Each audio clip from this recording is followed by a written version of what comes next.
bien entendu, parce que nous ne sommes pas violents, mais nous sommes déterminés. Si d'autres personnes veulent prendre la parole, je vous laisse le micro. Allez, et on démarre d'ici 5 minutes. Peut-être Lily a quelque chose. Alors, je vais vous passer Lily et après nous bougeons, d'accord? Et on verra après. Ah, il y a Alain aussi qui peut-être va prendre la parole. Alain? Alors après Lily, d'accord? Bonjour tout le monde.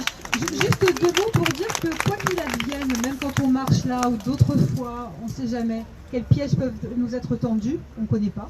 Hein, il suffit d'avoir été un peu au courant de ce qui s'est passé. J'en parlerai pas sur Ajaccio. Donc on ne sait pas quels pièges peuvent nous être tendus.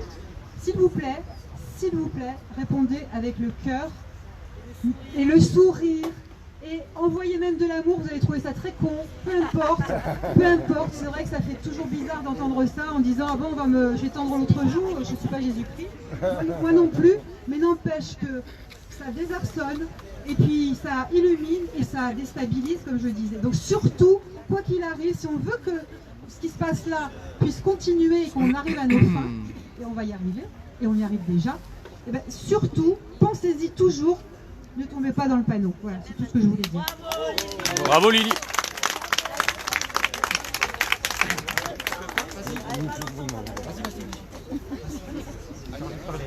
Je sais pas quoi dire. Ah bon. Non. Alors, si je pourrais dire quelque chose. Vas-y, il faut que tu colles. Ouais, il faut que je colle. Faut coller le micro. Moi, ça fait. Alors, je suis. Vive les microbes. Vive le microbe déjà. Je suis arrivé en Corse il y a 4 mois à peu près. J'ai rencontré ce mouvement au départ, tout le monde le sait, avec mon petit chien. Ah, on l'entend. Non, ouais, je l'ai laissé à la c'est pas lui. maison, hein. Il y en a un là, mais c'est Je pas l'ai lui. laissé au village.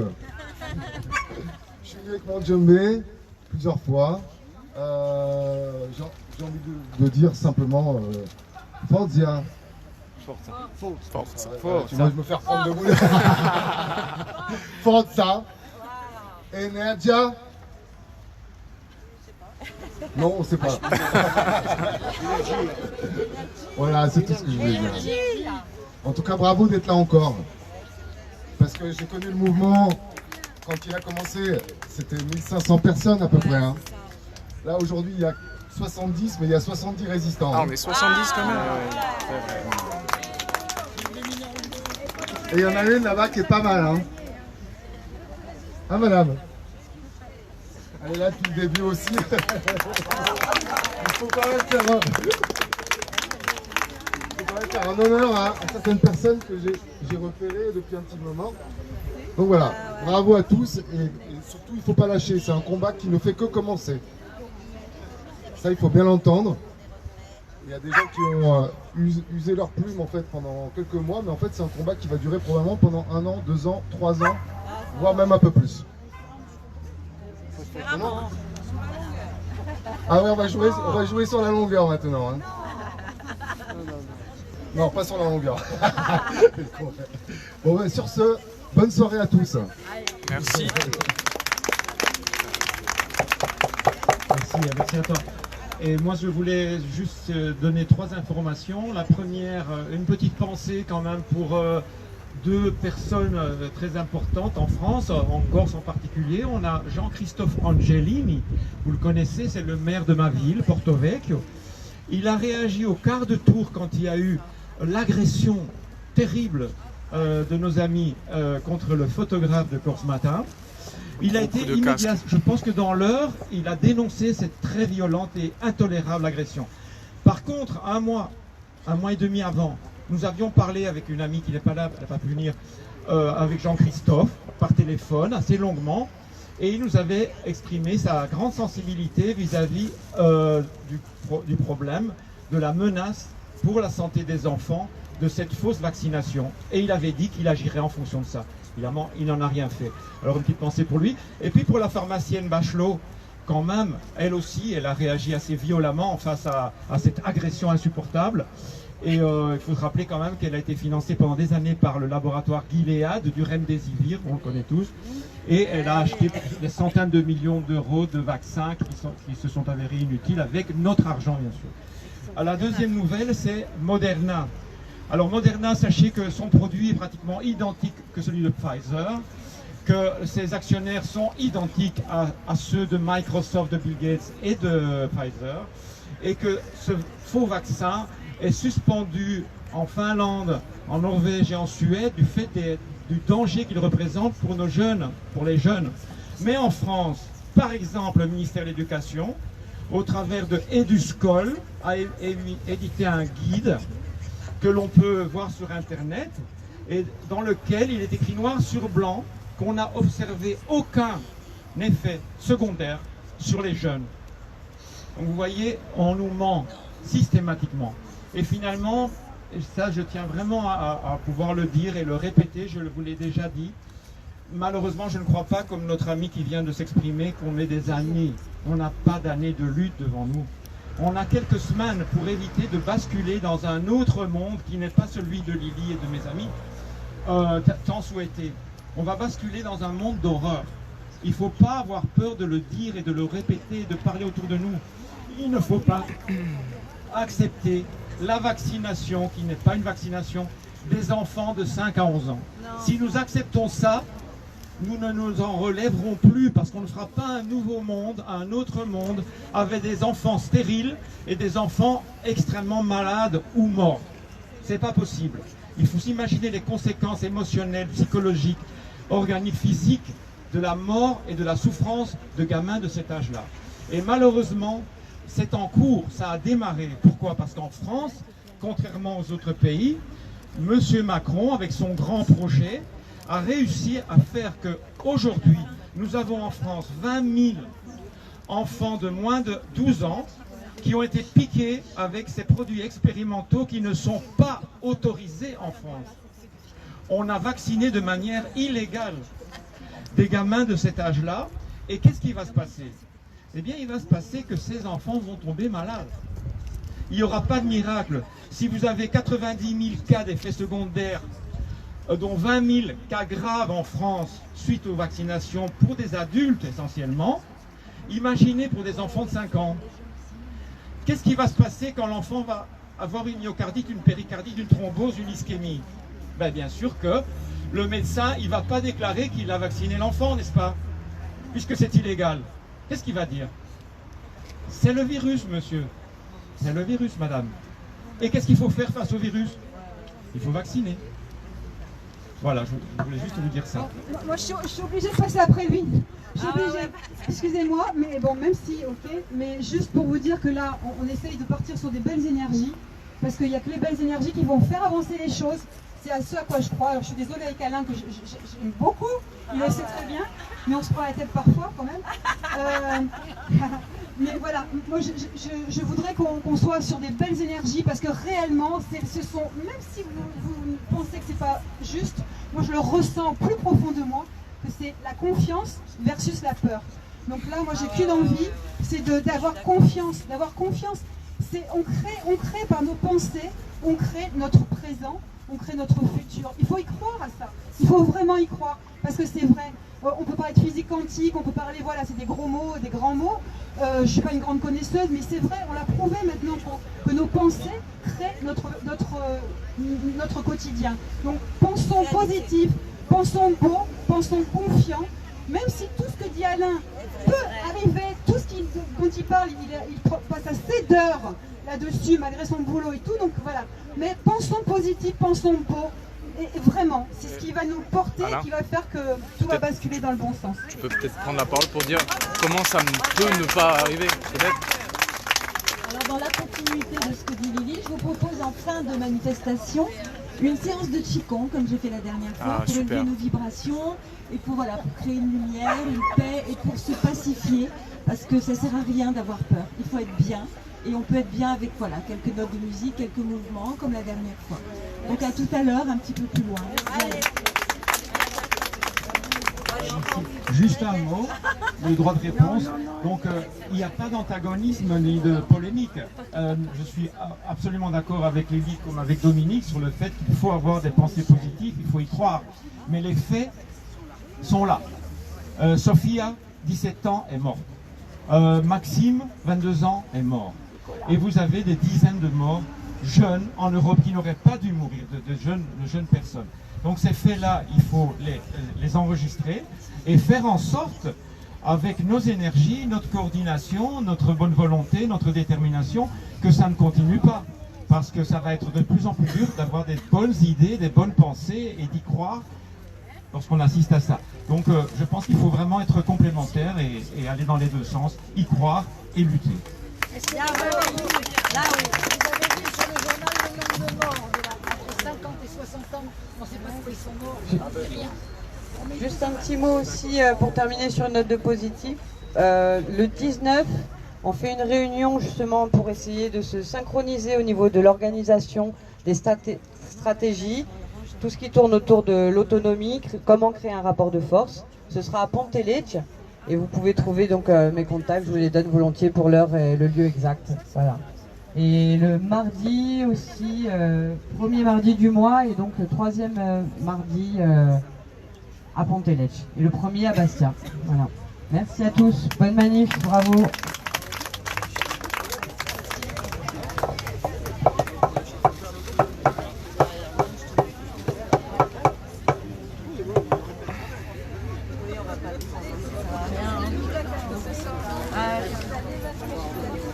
Alors là, du coup, on va au rond-point, c'est ça? Ouais, attends. Juste au rond-point.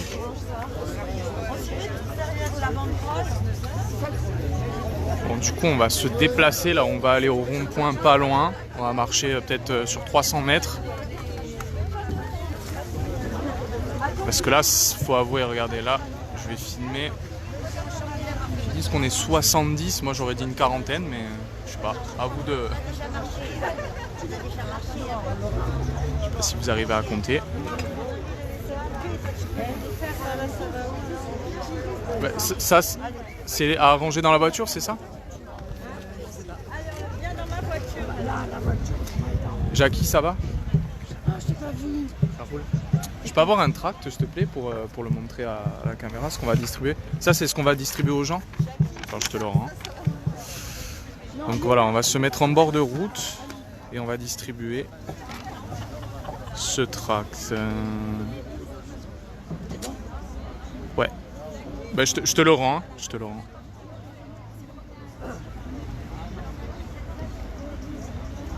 On peut débattre de tout, sauf des chiffres. Signalement d'effets indésirables dus au vaccin à ARN messager relevé par les organismes officiels. Voilà. Je vais le rendre. Parce que les... Merci Jacques. Parce que les médias ne relayent pas ça.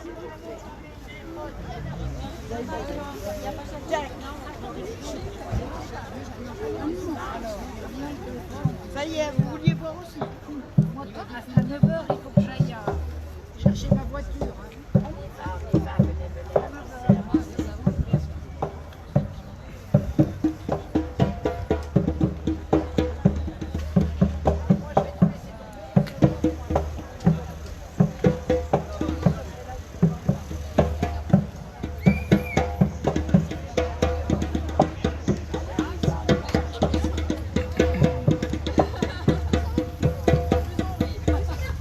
Super important d'en parler vu qu'en plus ils ont fait fermer les groupes sur les réseaux sociaux qui faisaient remonter tous les effets secondaires. Donc voilà, mis à part placer des tracts ou en parler, voilà, puisque les médias n'en parlent plus. Donc je sais pas si vous avez d'autres idées pour faire passer l'information sur les effets secondaires. Je lis vos commentaires.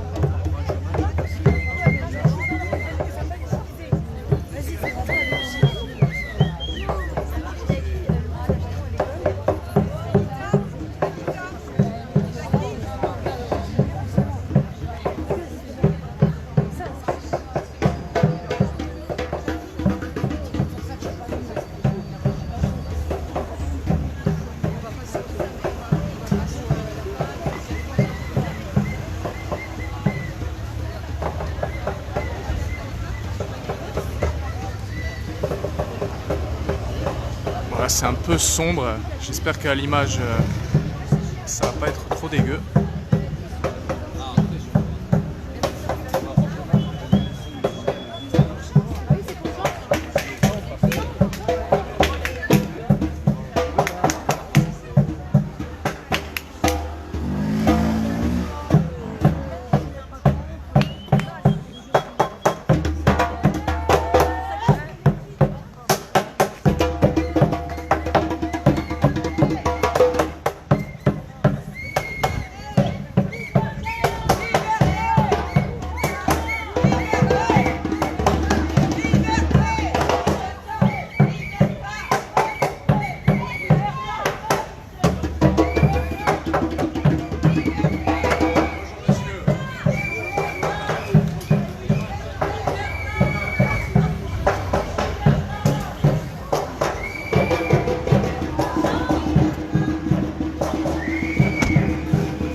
cortège. Comme vous voyez, c'est pas énorme. Mais bon, voilà. Comme alors j'ai raté le tout début de prise de parole, des prises de parole. Et en fait, il y a eu une information, alors je sais pas si c'est Corse Matin ou c'est RCFM, qui a dit qu'en fait la manifestation avait été annulée samedi, donc ce qui expliquerait peut-être qu'il y a encore moins de monde. Après, je ne me suis pas informé, j'avoue, aujourd'hui sur la mobilisation au niveau national, donc je ne saurais pas dire. Et en tout cas, clairement sur Bastia, là ça fait 3 semaines, voilà.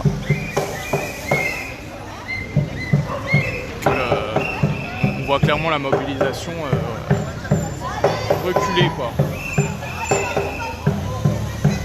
Alors qu'on imaginait, enfin moi personnellement j'imaginais que le mois de septembre, septembre-octobre, il y allait avoir beaucoup plus de manifestants, les retours de vacances et tout, mais en fait c'est l'inverse qui s'est passé.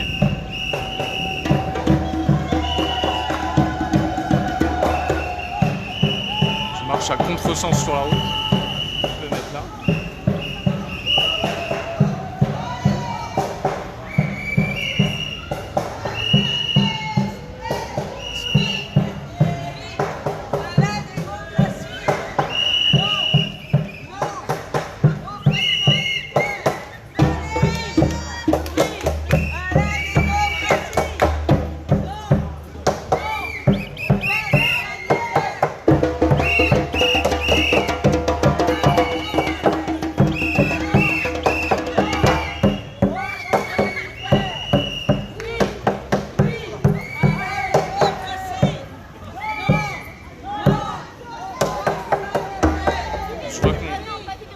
Le capteur est un peu crade, je vais essayer de le nettoyer. Attendez, excusez-moi une seconde.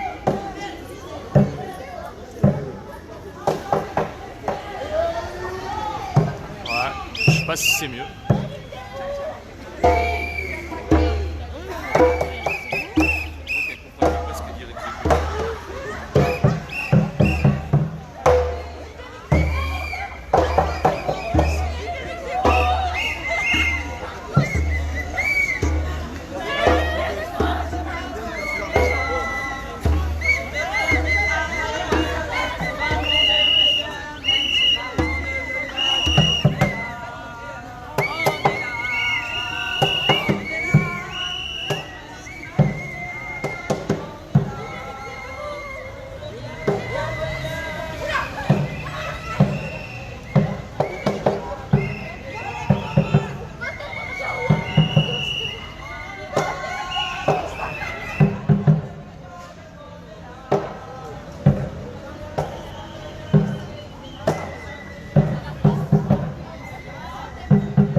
croisé Alain tout à l'heure, je crois qu'il voulait me parler. Je vais essayer de le trouver.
voulez me dire quelque chose? Non, de saluer. Ouais.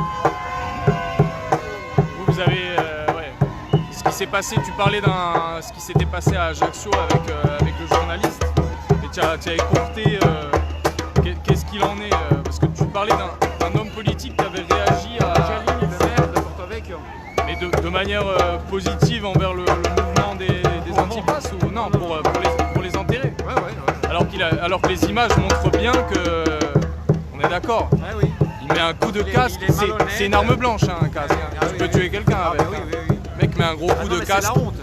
C'est une véritable honte. Et donc, couvert que Corse Matin soit pas objectif sur le coup, je peux le comprendre, ils couvrent leurs journalistes. Et lui, il n'avait pas à intervenir comme ça. C'est ça. Surtout qu'il parle d'agression, alors que nous, on l'a eu au téléphone pendant une bonne demi-heure. Ouais. Et il nous a dit oui, je comprends, j'ai un enfant, je vois ce que c'est le danger pour les enfants. Il n'a rien fait. En un mois. C'est un sale hypocrite, c'est un politicard de merde.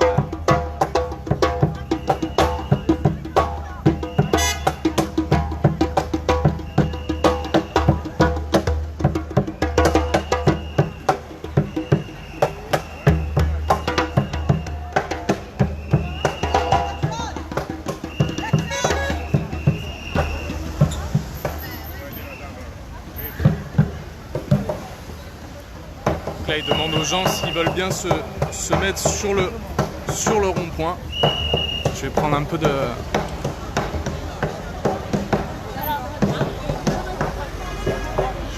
recul.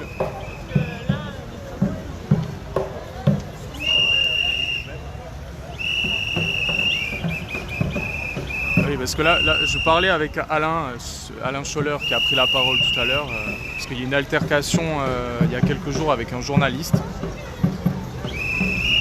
Et entre un journaliste et des manifestants en fait anti-pass, pas contre le pass. Et le préfet du coup a fait annuler la manifestation qui devait avoir lieu aujourd'hui à Ajaccio. Alors que les images, il y avait des gens qui filmaient sur place.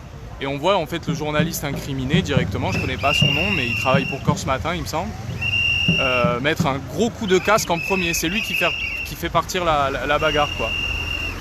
Quand on sait qu'un casque je crois que ça compte comme une arme blanche, comment on peut dire à des manifestants que c'était leur faute quoi. Je m'exprime mal mais je crois que vous avez compris comment on peut prendre parti, c'est ça que je veux dire.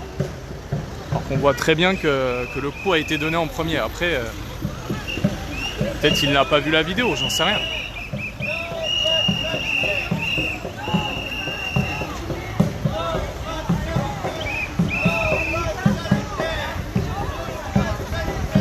Alors, j'ai tracté, moi, ouais. Ça va.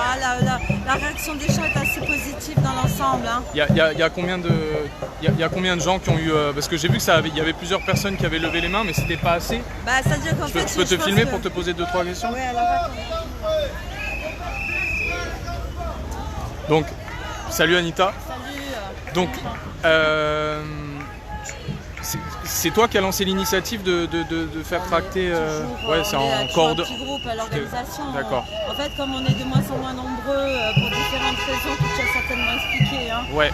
Mais on là, j'ai expliqué par rapport au problème qu'il y avait eu, c'était jeudi dernier avec le journaliste. Oui, voilà. Donc, il y aurait eu Enfin, c'est RCFM qui a balancé que c'était annulé. Via Stay, là aussi. Ouais.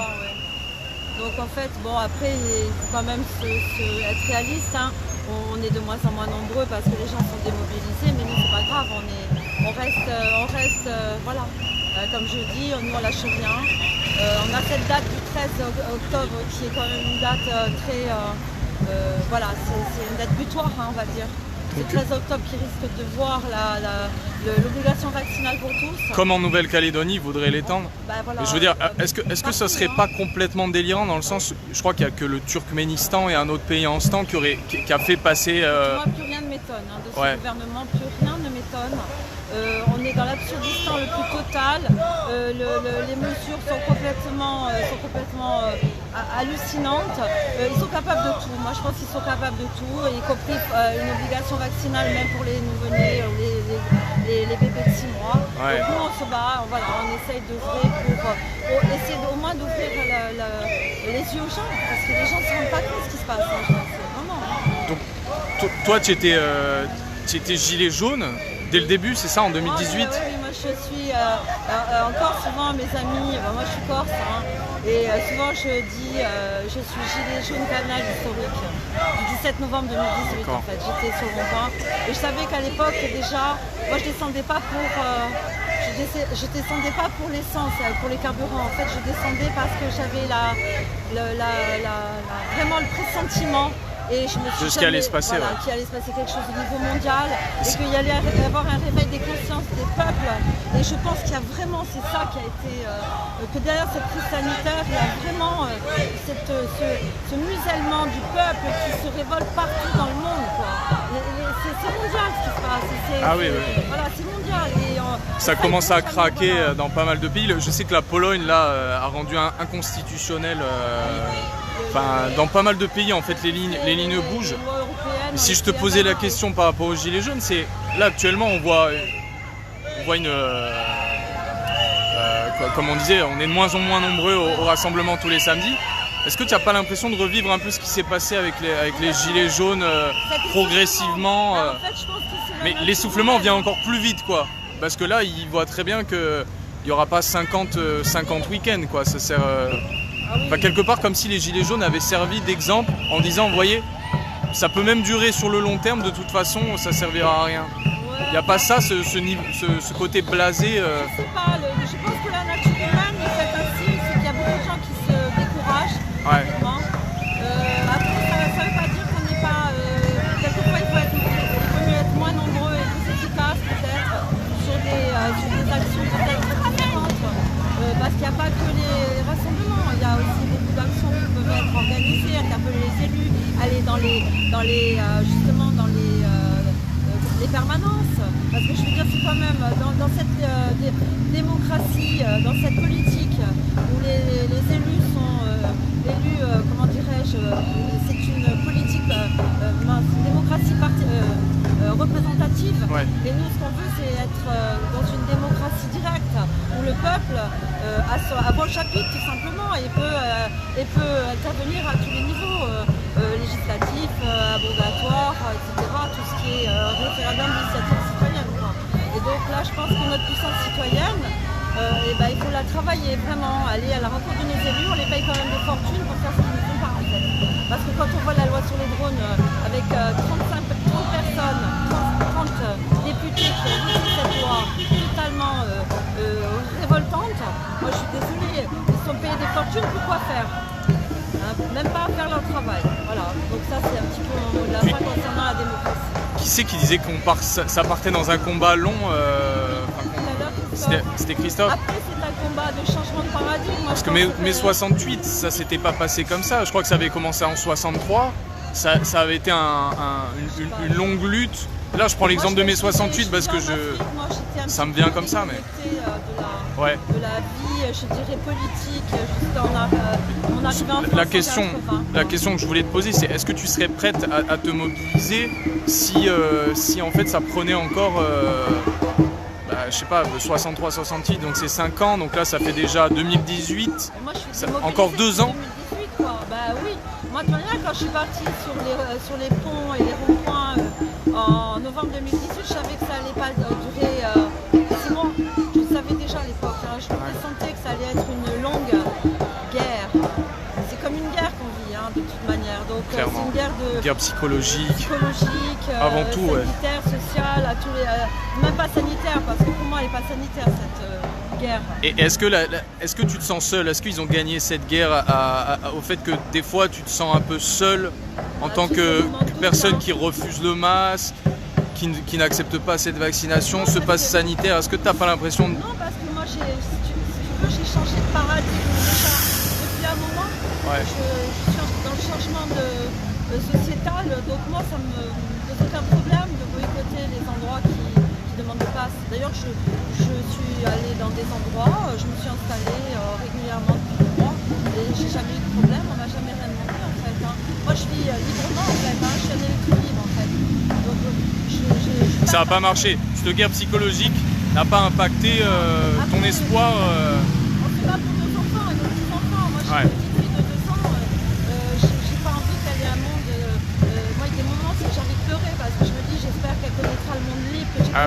a des moments de doute, ça c'est normal. J'ai des moments de doute, mais je lâche rien parce que je lâche rien, parce que je ne peux pas lâcher, parce que si on n'est pas dans le, si on n'est pas dans l'action, eh ben on est mort.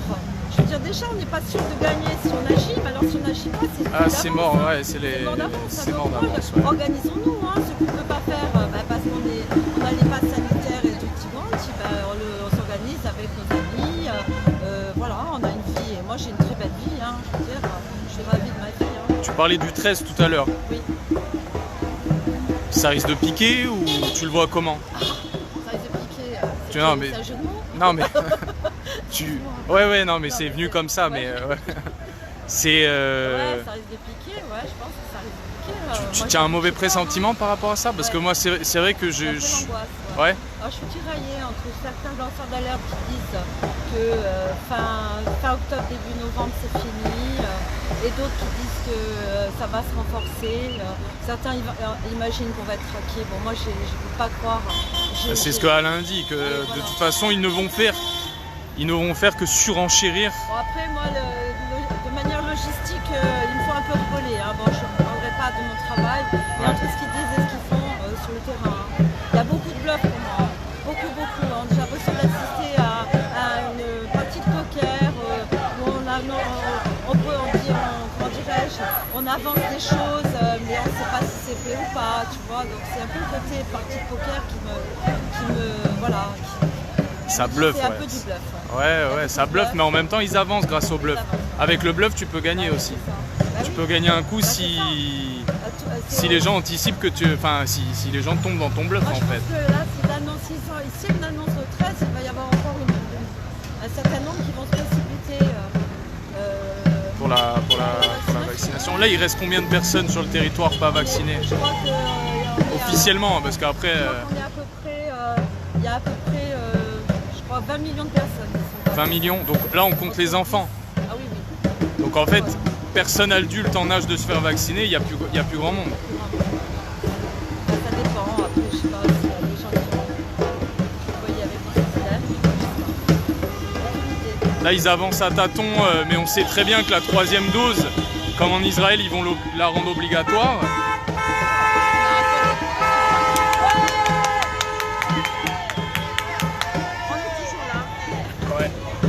On arrive quand même à remplir ce gros rond-point. Hein. Enfin, on remplit un côté. Je croyais qu'on allait aller là-bas, les intercepter. Ouais, c'était ça qui était prévu. Mais elle n'avait pas défini par contre.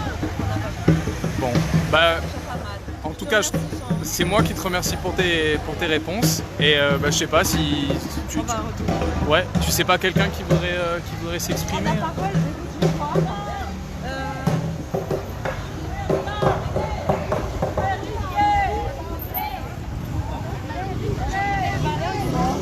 Elle veut pas. Volontaire.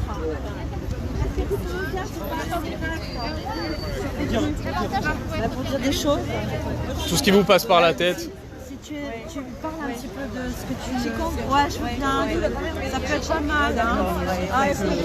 Voilà, après il y a là, il faut que tu poses des questions. Ouais, je rebondis en fait sur ce que tu dis. Je rebondis sur ce que... le dire. Ouais. Non, attendez. C'est pour parler. Vas-y. Ah, tu finis ta conversation, ça marche. Il n'y a pas de souci. C'est que ce que tu fais, c'est important. Et ça l'est d'autant plus parce que nos enfants leur font subir le contraire.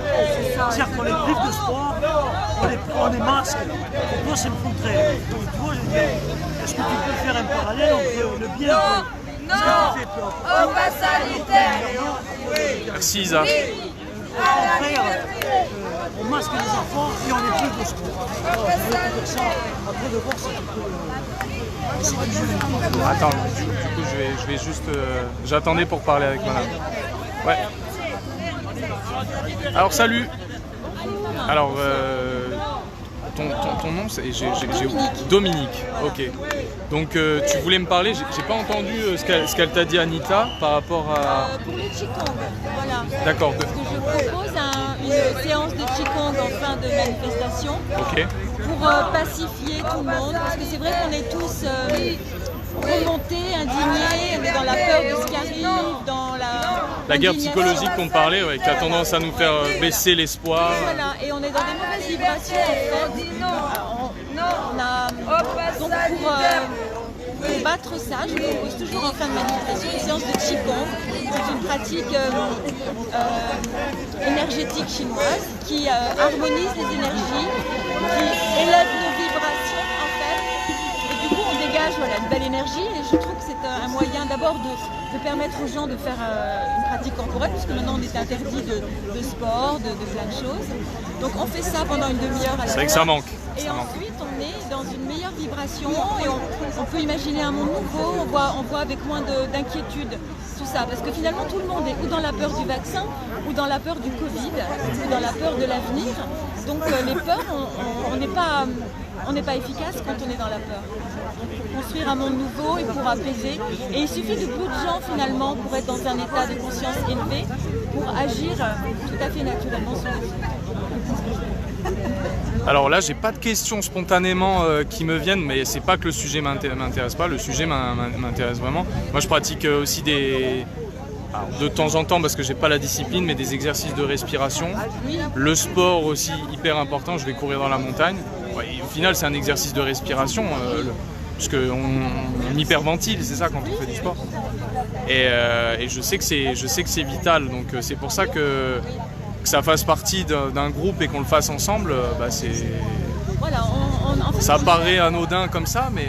ça paraît très faible, très inutile peut-être. Moi-même, quand même penser hors sujet. Non, mais on se transforme par ces pratiques. On se transforme durablement si on le fait régulièrement.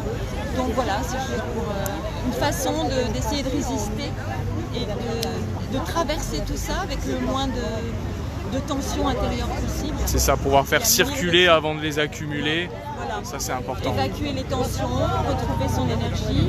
Et comme ça, on peut apporter de belles choses à notre entourage et au groupe. Merci beaucoup. Tout à l'heure, je participerai, je filmerai un peu. Quelle heure? 19h30? Ouais, on aura le temps. Merci beaucoup.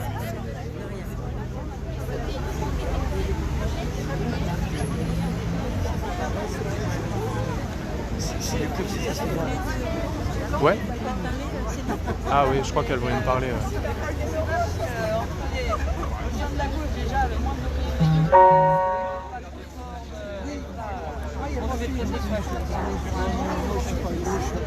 Alors, excusez-moi, messieurs, dames. Céline, tu voulais dire 2 mots. Dis-moi. Excusez-moi, je te la prends 2 minutes. On essaye de créer avec différents mouvements, les Amis de la décroissance, le mouvement éthique corse pour l'émancipation humaine du totalitarisme informatique et cybernétique. On a aussi le groupe Écran Total. On crée donc des réunions au moins 2 fois par mois. La prochaine c'est le 19 octobre, c'est un mardi en fin de journée. Vous pouvez me contacter. C'est quoi le thème, tu disais? Le thème, c'est stratégie, organisation, comment créer un rapport de force, aussi bien sur l'autonomie alimentaire, énergétique, comment créer le plus possible de démocratie au sein d'assemblées citoyennes locales, enfin tout un tas de solutions à mettre en place. Dans l'ultra-local, parce que ça va se passer dans le local, la révolution, ça ne sera pas au niveau national, ça ne sera pas au niveau des présidentielles. Mais par contre, si on est bien organisé, on peut limiter la casse. Bon, ça marche, le message est passé. Merci. Donc le 19, vous pouvez me contacter par Bouge la Corse ou Bouge la Citoyenneté sur les réseaux sociaux. Par janvier.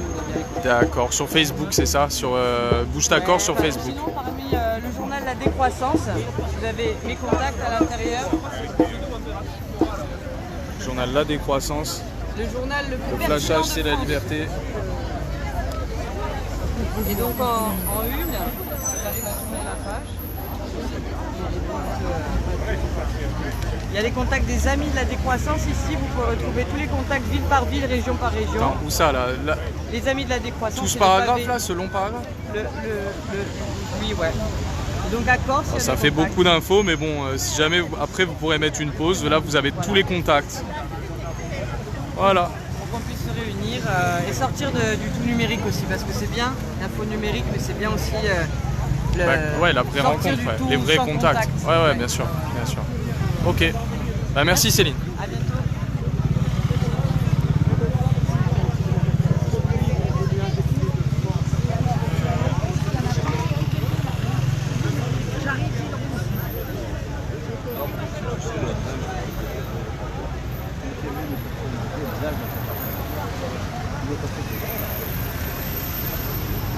Alors, vous habitez ici alors maintenant? Oui, oui, bah attendez.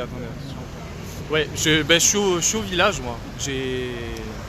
En fait, j'ai toujours habité ici. Ah bon, d'accord. Ouais.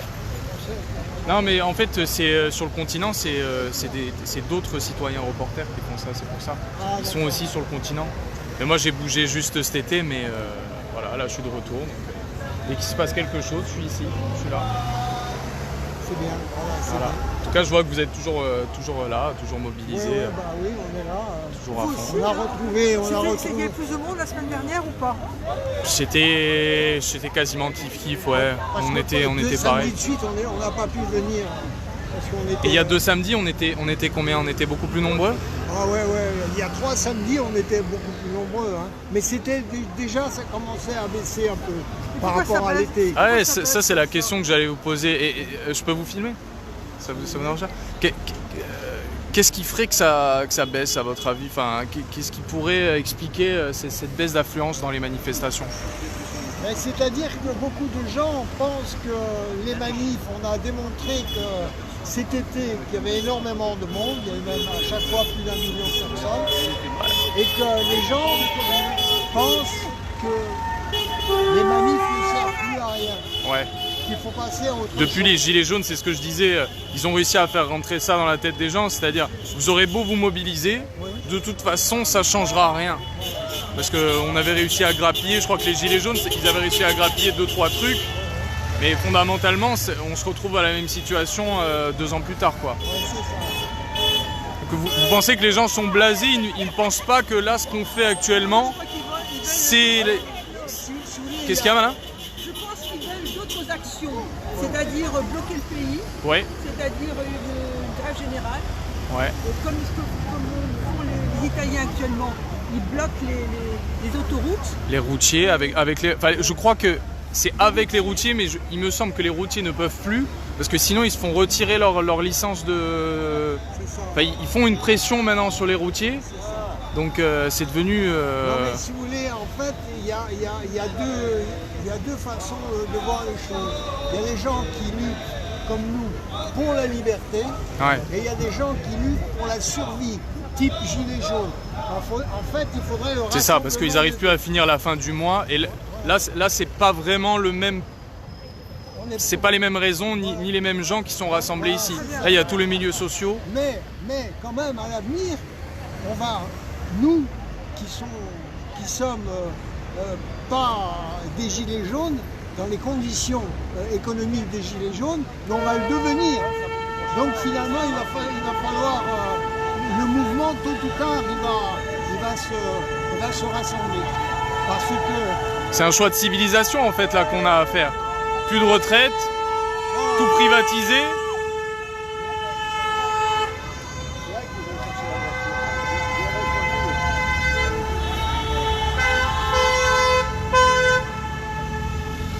Voilà, c'est ça. Je crois que, de toute façon, les perspectives, c'est ça. C'est que, comme vous dites, avec le système des retraites, ils vont s'attaquer à tout un tas de choses sur le plan social. Ça fait que les deux mouvements vont se rejoindre. Ils sont obligés de se rejoindre. C'est inéluctable. Parce que... Et ça peut durer combien de temps là? On parlait de temps, justement. Parce qu'on sait que les guerres, ça prend du temps. Là, on est en guerre. Ça fait déjà depuis 2018 qu'il y a des gens qui sont mobilisés. On est dans une... Enfin, combien... Enfin, après, voilà, c'est un pronostic. Je sais que ça vaut pas grand-chose, mais... À mon avis, si la droite repasse, dans les 2 ans, de toute façon, s'ils repassent, ça va leur donner des ailes. Et ils vont durcir les positions. Et à mon avis, c'est dans 2 ans. À mon avis, il faut compter 2 ans.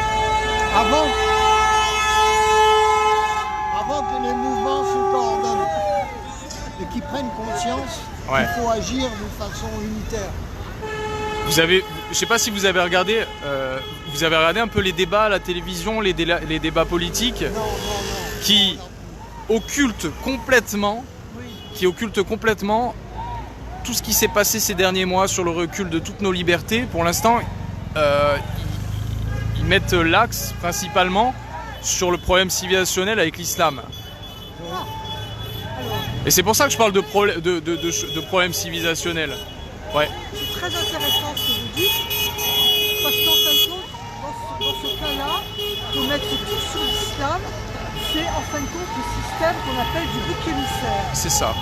Le bouc émissaire qui leur sert beaucoup, qui est un prétexte pour justement occulter les autres problèmes de société auxquels ils ne peuvent plus faire face. Et on a connu ce genre de bouc émissaire durant la Seconde Guerre mondiale. C'est ça. L'histoire nous le rappelle, ouais. Et là, on est vraiment dans une situation économique.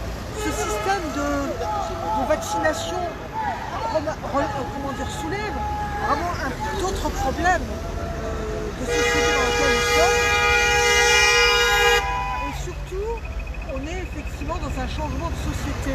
Ouais. On est dans un système qui devient de plus en plus dur au niveau néolibéral, de plus en plus dur, c'est-à-dire la financiarisation.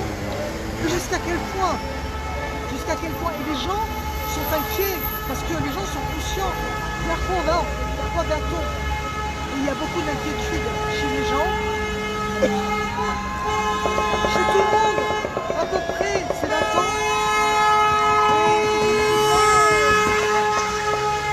Effectivement, le bouc émissaire, ça leur sert beaucoup. Ouais. Et là, on a effectivement Zemmour qui monte en tête. En plus, Zemmour, c'est quelque chose de très virtuel.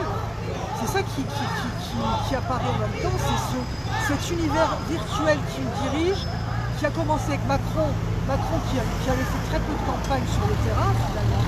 Il a été parachuté comme ça par le visuel. Ouais. Ça a été secondé. Maintenant, maintenant dans le sillage, il y a Zemmour qui arrive, qui est très raciste.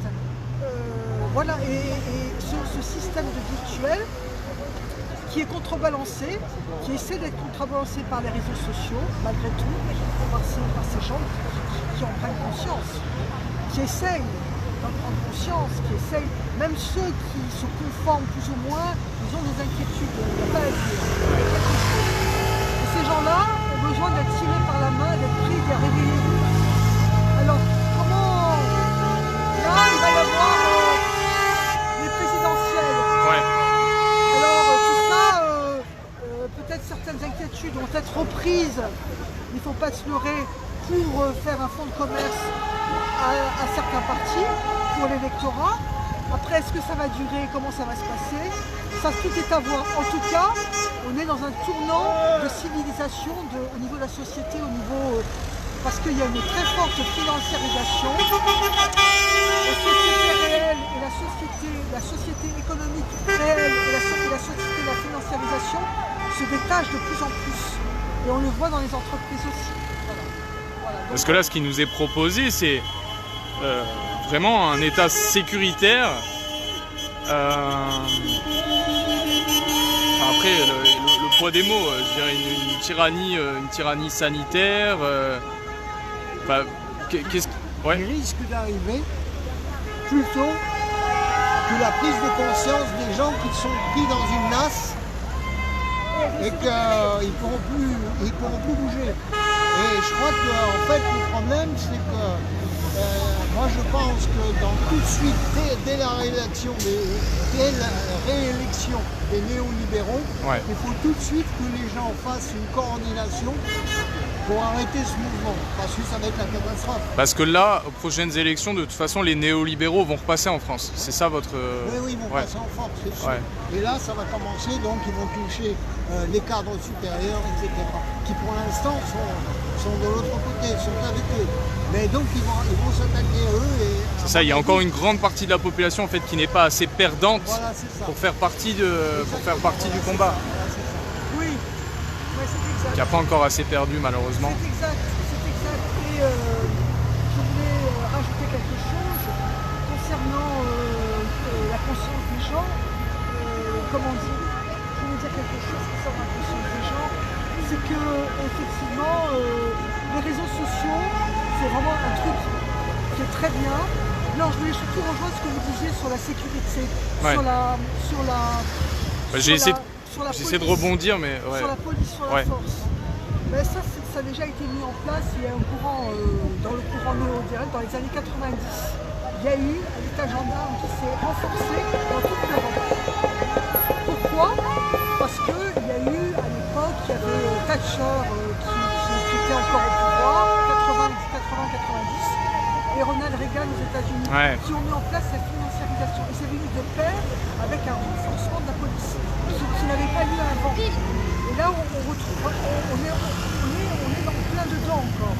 Comment ce qui s'est passé contre les Gilets jaunes, cette agressivité, cette arrivée en masse, cette violence de l'état gendarme, on le retrouve voilà, dans une société. Pourquoi? Parce que c'est ce renforcement de l'état libéral. Et donc, voilà, c'est dans le courant qui s'est mis en place depuis les années 90. Et là, personnellement, vous pensez que cette financiarisation peut aller jusqu'à où?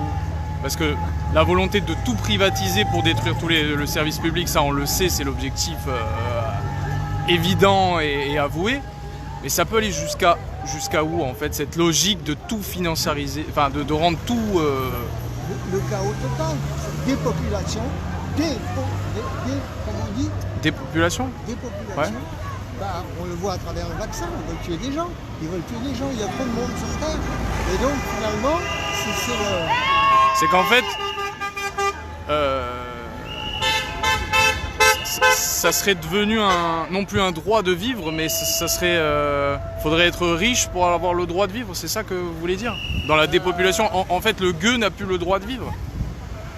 Oui, le gueux et même les gens qui sont très aisés aussi, hein, c'est finalement un accaparement et de la propriété privée, on le voit bien. On voit bien, si vous êtes propriétaire de votre logement, vous apercevez de votre maison, vous apercevez que les charges sont de plus en plus lourdes, les taxes, regardez, ils ont supprimé.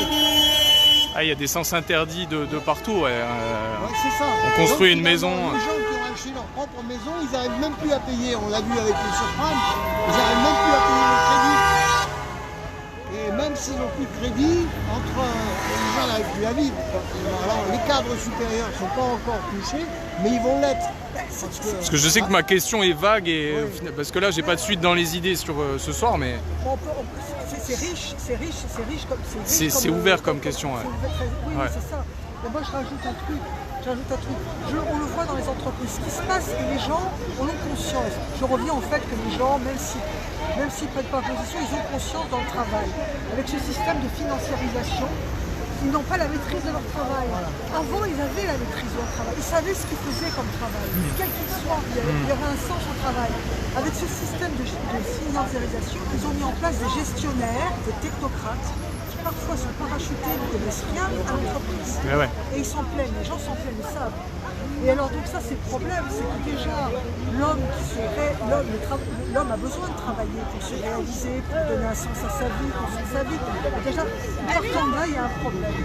Donc déjà, l'homme va être dépossédé de son travail, et ça c'est très dangereux. Effectivement, on arrive à un chaos, parce que bon, l'homme qui n'a plus chance à... Qui est lié à la révolution industrielle, c'est là où vous voulez en venir aussi? Parce qu'on est dans une révolution industrielle là aussi. Comment on va gérer ce système-là? Parce que les gens, moi ce que j'en sais, c'est que les gens n'en peuvent plus au travail. Ils n'en peuvent plus. Ils sont de plus en plus dépités, ils attrapent des maladies, des burn-out, des choses comme ça. C'est la réalité. Ils trouvent plus un sens dans leur travail. Il n'y a plus de sens. Il n'y a plus de sens. Oui, avant on travaillait pour un idéal, une collectivité, une nation, on avait on était pour le collectif, et là c'est uniquement pour notre petit compte. Non, même pas. C'est des financiers qui sont à la tête d'une entreprise, des financiers qui cherchent une rentabilité au-delà de la production. Ils vendent, on le voit bien, ils vendent une entreprise, et c'est l'entreprise qui paye le crédit on est des trucs complètement aberrants. Ça fait que même les cadres supérieurs se disent mais qu'est-ce qu'on fait? Qu'est-ce qui se passe? Et en plus ils n'ont pas le mot à dire, ils vont qu'un pouvoir. Donc beaucoup de gens, vous le voyez, disent moi je m'en vais à la campagne. campagne, j'ai élevé des chèvres parce que les gens deviennent, autrement je deviens complètement fou. Je sais plus ce que je fais. On me dit de faire ça et je ne sais pas pourquoi. Voilà. Ok. Voilà. Le sens du travail qu'avaient les artisans avant, même les ouvriers dans leur travail, ils savaient ce qu'ils faisaient. On va avancer. Je vais vous filmer quand même. Mais... On sait plus le voir ce soir parce que moi j'ai eu son article qui m'a fait du bien, son article. On sait plus, ils ne savent plus leur travail comme vient de le dire la personne qui devait filmer là maintenant. Du début jusqu'à la fin, ils avaient la maîtrise de leur travail. Maintenant, c'est plus possible. C'est un travail morcelé. Il n'y a plus de. Ils sortent, ils ne savent plus comment. Bon, on leur dit de faire ça. Ils n'ont plus le même d'initiative pour gérer leur travail. C'est une véritable catastrophe. Donc on arrive à la base des gens qui... Alors, est-ce que il y a le système qu'on appelle la déshumanisation? Est-ce que les gens vont se dire maintenant on est comme des robots? Est-ce que vraiment les gens vont parce qu'il y a le phénomène qui se passe, c'est très intéressant comme phénomène, c'est le phénomène actuel de la déshumanisation. Les gens se disent on nous prend pour des machines, etc. Vous voyez dans les grandes entreprises, Amazon, etc. Bon, mais est-ce que les gens, justement là est le problème, est-ce que les gens vont continuer à rester comme ça, déshumanisés, tétanisés, à ne plus rien dire et à exécuter, ou est-ce que les gens vont pouvoir réagir réellement, se dire on va faire quelque chose qui soit plus humain? En fait, on leur demande pas leur avis. Je parlais de révolution industrielle parce que j'aime bien citer cet exemple. À la dernière révolution industrielle, il y avait eu, en fait, le cheval était le muscle de l'industrie. C'est-à-dire, le moteur explosion n'était pas encore démocratisé. Et en fait, quand le moteur explosion est arrivé, entre autres, mais là, c'est principalement, je prends l'exemple du cheval parce qu'il est très parlant. On est passé en Europe au début du XXe siècle d'une population gigantesque de chevaux à très rapidement, en fait, ça a décliné. J'ai plus les chiffres en tête, mais les chiffres ont décliné très rapidement parce qu'en fait, le cheval était devenu inutile à la production. Et en gros, il n'y avait plus de raison d'en avoir autant. Donc là, on se retrouve aujourd'hui dans la révolution industrielle qui est la nôtre, c'est-à-dire la robotique, l'intelligence artificielle, à se retrouver avec un secteur primaire, secondaire et tertiaire qui peuvent quasiment être remplacés intégralement par de la robotique et de l'intelligence artificielle. Tout à fait. Donc on se retrouve dans la même situation qu'au début du XXe siècle, mais sauf que cette fois c'est nous le cheval. Voilà. Vous voyez ce que je veux dire? Je suis tout à fait d'accord avec vous. Exactement. Et donc est-ce que l'humain va être complètement éjecté? En fait, c'est ça la question. C'est ça la question que je me pose. Comme il disait, je sais plus, je crois que c'était Bigard qui disait ça, 80% de la population qui est juste là à manger et qui est inutile, quoi. Ouais, c'est ça. Aujourd'hui, c'est de notoriété publique, quoi. Enfin, les élites. C'est ça. Je rejoins ça. Je rejoins cette idée-là. Alors, la troisième révolution, la quatrième révolution industrielle, comment effectivement, je reprends. C'est assez sombre de se dire ça, parce que bon, ça veut dire que en fait, nous, on n'a même plus la place de. Si on suit ce qui s'est passé au XXe siècle, ça veut dire que notre population va décliner parce qu'en fait, on n'aura plus notre place. On ne pourra plus trouver notre place. Déjà, exactement. Moi, il faut parer à cette éventualité. Comment vont trouver du... Voilà. Regardez, par exemple, je vous sors juste l'exemple, le transport en France. Ouais. Le secteur du transport, je crois qu'en France, c'est 300 ou 400 000 emplois. Ouais. Mais demain...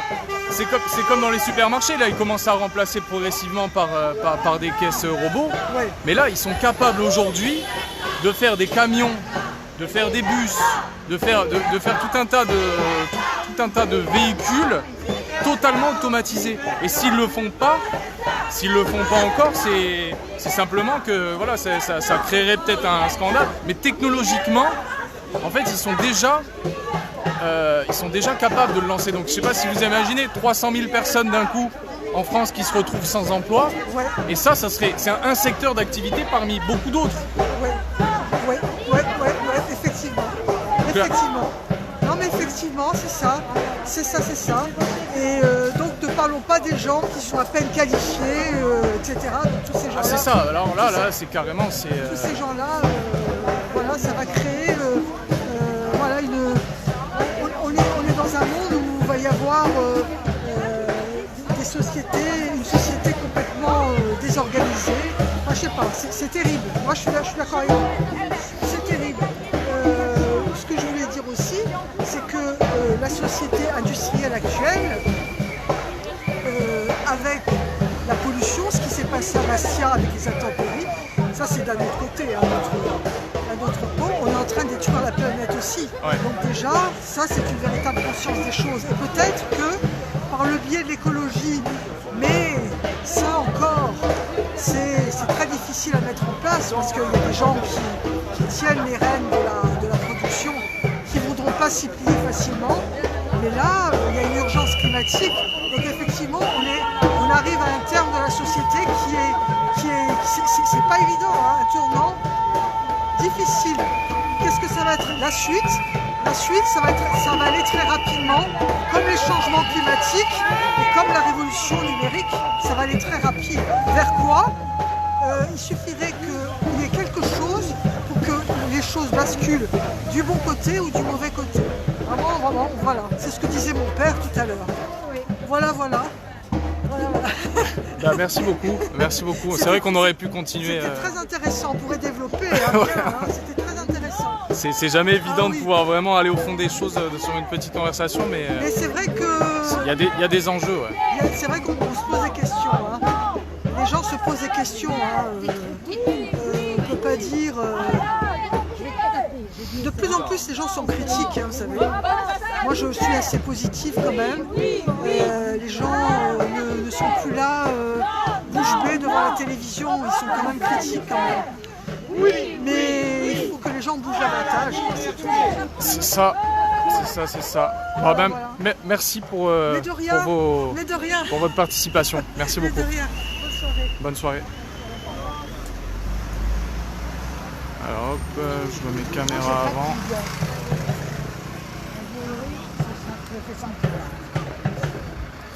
Quelle heure il est? 20h. Là on est revenu. On est revenu là où on était au début. Donc il y a Dominique, la dame que j'ai interviewée tout à l'heure, qui organise une petite séance de Qigong. Donc je vais filmer encore 5 minutes.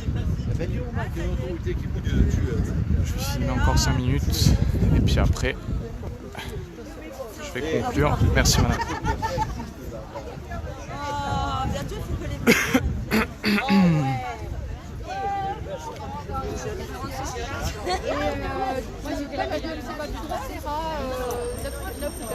C'est de mes collègues qui m'étaient bien homéopathique qui me donnait un nom. Je l'ai plus en tête. Russe, c'est pour le mal de gorge. Un nom et une sorte d'antibiotique homéopathique en gros, comme ça. Comme si j'ai lu une seule fois, Alain. Et c'est pas l'oscillococcinum non plus? Non. Excuse-moi. Je peux te poser 2-3 questions avant que la séance elle commence. Donc alors, je vais te demander par rapport au 13. Là, le 13, on a une date, Anita en parlait tout à l'heure. Pour toi, il n'y a pas de surprise. Ils vont voter comme ils ont fait en Nouvelle-Calédonie. Pas nécessairement. On va continuer à aller. Pas nécessairement? Non. De toute façon, ils avancent tranquillement. Ils votent des normes partielles, comme par exemple maintenant, à mon avis, ils ne vont pas voter, ils ne vont pas approuver cette obligation vaccinale pour tous. À mon avis, ils vont y aller doucement, ils vont rajouter une ou deux professions qui ont des liens avec le public, trucs comme ça. Ils vont peut-être essayer, hein, je ne sais pas, mais le fait est qu'ils avancent tranquillement vers la vaccination des plus petits. Ils attendent maintenant que la FDA approuve le vaccin Pfizer. Et surtout, à mon avis, tout ça c'est du cinéma. C'est comme les élections, c'est comme Zemmour, c'est comme Bernard Tapie. Tout ça c'est monté en boucle, ça tourne. J'en parlais juste avant. Qu'est-ce que tu en penses du fait que là, on a lancé clairement les débats pour les présidentielles, et que jusqu'à maintenant, dans les débats les plus importants, la question du Covid, du pass sanitaire, tout ça, ça a été complètement inexistant. Comment tu pourrais expliquer ce truc incroyable, quoi? C'est quand même incroyable. Tout ce qui permet de ne pas évoquer le scandale de la vaccination obligatoire pour les soignants, la perte de viabilité des hôpitaux, voilà. La corruption systémique du système médical français, de la Sécu, tout ça passe au second plan. Et malheureusement, comme je te dis, pour moi, le problème le plus grave, c'est l'injection de ces produits expérimentaux sur les enfants, surtout sur les enfants de moins de 12 ans. Ça, c'est un crime qu'on ne devra pas oublier parce que ces enfants vont souffrir de pathologies très graves, comme les adolescents d'ailleurs. Et les drames qui vont se produire seront absolument insupportables pour leurs amis, pour les amis de ces jeunes, pour les parents, pour les familles, pour la société en général. Et surtout, ce qui est encore plus dramatique, c'est que ces pervers au pouvoir, ils vont utiliser ces pauvres victimes pour démontrer que le virus tue, que le virus empoisonne nos jeunes. Ce n'est pas l'ARN du virus, c'est l'ARN du vaccin qui va tuer les jeunes. Et donc, sous prétexte que c'est l'ARN du virus, eh bien, ils vont exiger plus de vaccination et ils vont de plus en plus nous traiter de cloportes et de beaufs abjects et de gros connards pour à terme venir nous chercher. Alors moi, c'est ma lecture. On a prévu ça depuis des mois et tout se vérifie malheureusement. Tout se vérifie. Donc ça, c'est le scénario sombre, quoi, scénario catastrophe. Catastrophe, mais on fonce droit dedans. Regardez ce qui se passe en Israël. Il n'y aura pas de soubresaut, tu penses, de la masse des gens, voyant... Parce que clairement, s'il y a des problèmes de santé qui sont liés à la vaccination, à un moment, ils pourront plus mettre la poussière sous le tapis. Je veux dire, il y aura un tas, il va y avoir une bosse sur le tapis, les gens vont se douter de quelque chose quand même. Si Sophie a 17 ans, si Madame Lisa Shaw de la BBC, si Maxime Beltran, si Anthony Rios, tous ces jeunes personnes, si elles étaient décédées à cause de l'hydroxychloroquine ou de l'ivermectine, ça fait longtemps qu'on aurait interdit ces produits. Mais là, c'est le vaccin qui les a tués. Alors qu'est-ce qu'on dit? Maxime, ah oui, il a justement attendu de se faire vacciner pour aller manger des cacahuètes auxquelles il était allergique. Ah bon.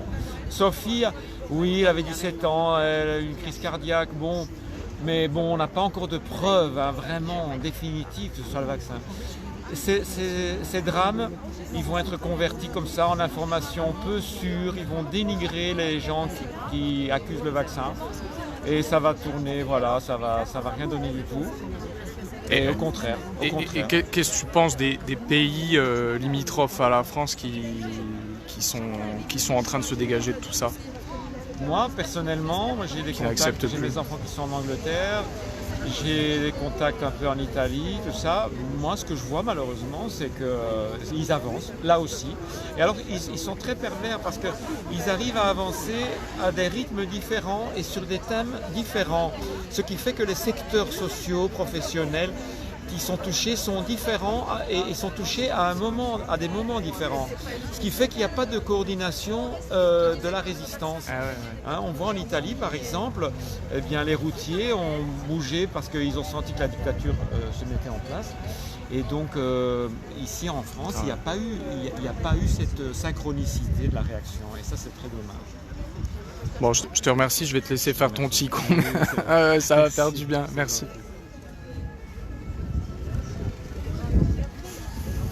Voilà, je vais filmer 2 minutes la séance.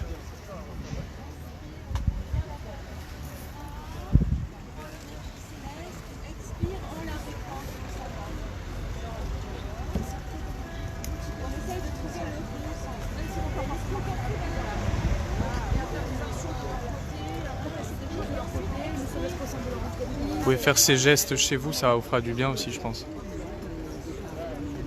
Mais oui,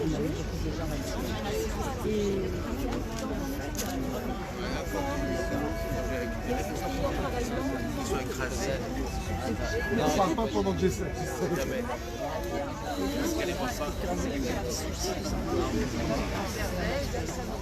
Oh, pardon.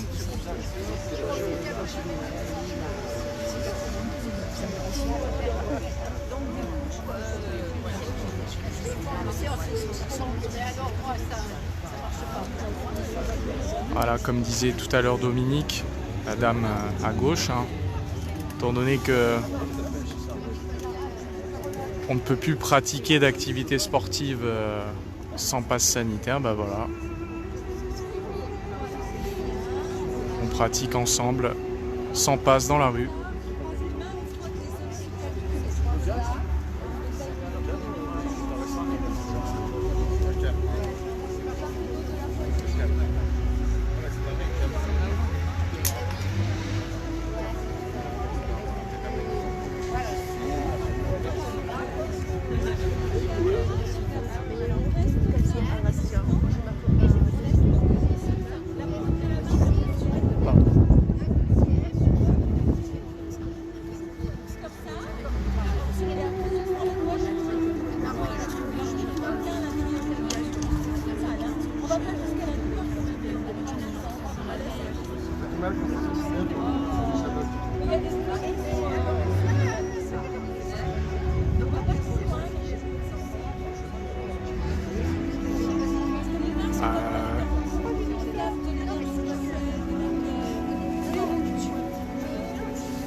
Après, comme je dis, pour le Qigong, c'est pour clôturer l'événement. Hein.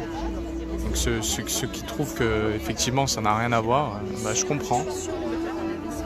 Je comprends, mais bon, vous pouvez aussi quitter la vidéo si ça vous plaît pas. Je pense que ça fait du bien souffler un peu. Je sais pas si vous entendez un peu si vous entendez la musique.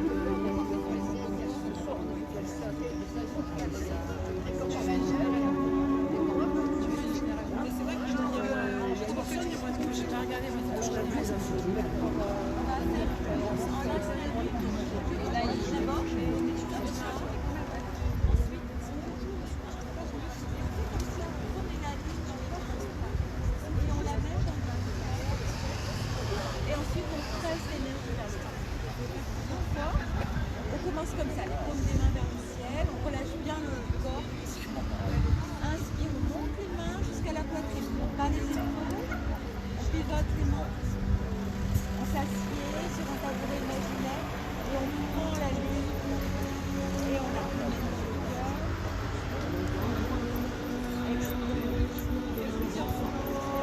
L'union masculin, du féminin.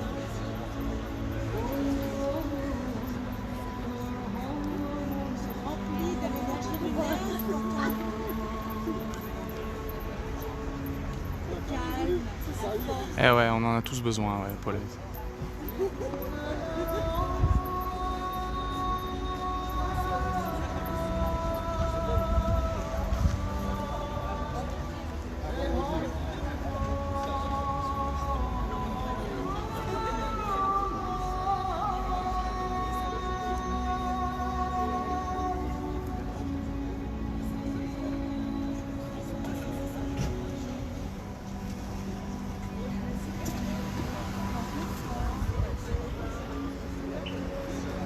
Voilà.